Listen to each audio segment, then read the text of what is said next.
اللہ کے نبی صلی اللہ علیہ وسلم کے پاس ایک شخص آیا اور کہا السلام علیکم یا رسول اللہ، نماز پڑھ کے آیا تھا، تو آپ نے کہا کہ ارجع فصلی فإنک لم تصلی، وعلیکم السلام ورحمۃ اللہ، چلے جاؤ نماز پڑھ، تم نے نماز نہیں پڑھی۔ وہ دوبارہ نماز پڑھ کے آیا، کہا ارجع فصلی فإنک لم تصلی، تیسری دفعہ آیا، کہا دوبارہ چلے جاؤ، یہ رسول اللہ سکھائے مجھے کس طرح سے پڑھنی ہے۔ آپ نے سارا طریقہ بتایا، اور اس میں جو ایک پورشن تھا وہ یہ کہ رکوع جب سر اٹھاؤ تو تسلی سے کھڑے ہو اور پھر جاؤ سجدے میں۔ ہم لوگ کیسے بالکل سر اٹھا نہیں پورا، جوائنٹس اپنی پوزیشن پہ نہیں آئے، واپس دھڑل۔ رسول اللہ صلی اللہ علیہ وسلم فرمایا کہ سب سے بدترین چور وہ ہے جو نماز کا چور ہے۔ صحابہ نے کہا رسول اللہ وہ نماز کا چور کیسے؟ کہتے ہیں جو رکوع اور سجدے پراپر نہیں کرتا۔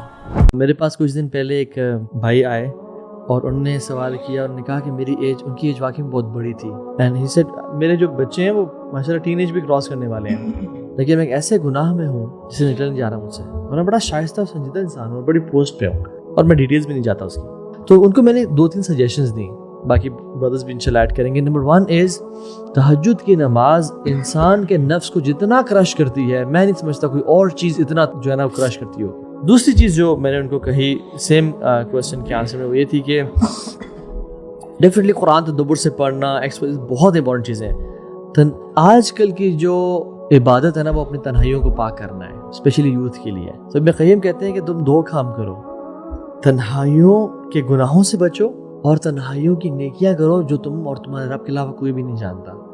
یہ نفس کی اصلاح کا ایک بہت بڑا میکینزم ہے کہ اللہ کی بھی نے کہا کہ انتم توفون 70 امہ انتم خیرها واکرمها علی اللہ، you are the last of 70 of nations and you are the best and the most honorable of them۔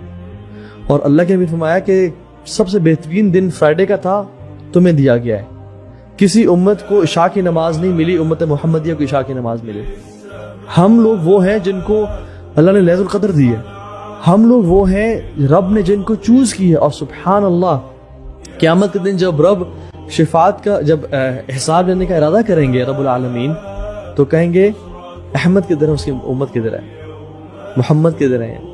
اور سبحان اللہ حدیث کے الفاظ ہیں کہ امت پوری کائنات 2 حصوں میں بٹ جائے گی، اور امت محمد اور محمد صلی اللہ علیہ وسلم بیچ میں سے ان کو چیرتے ہوئے جائیں گے آگے، اور وہ ان کے الفاظ ہیں، وہ کہیں گے as if they all are prophets, why their faces will be shining bright، ان کے وضو کے آثار چمک رہے ہوں گے، اور سب سے پہلے ان کا حساب کیا جائے گا۔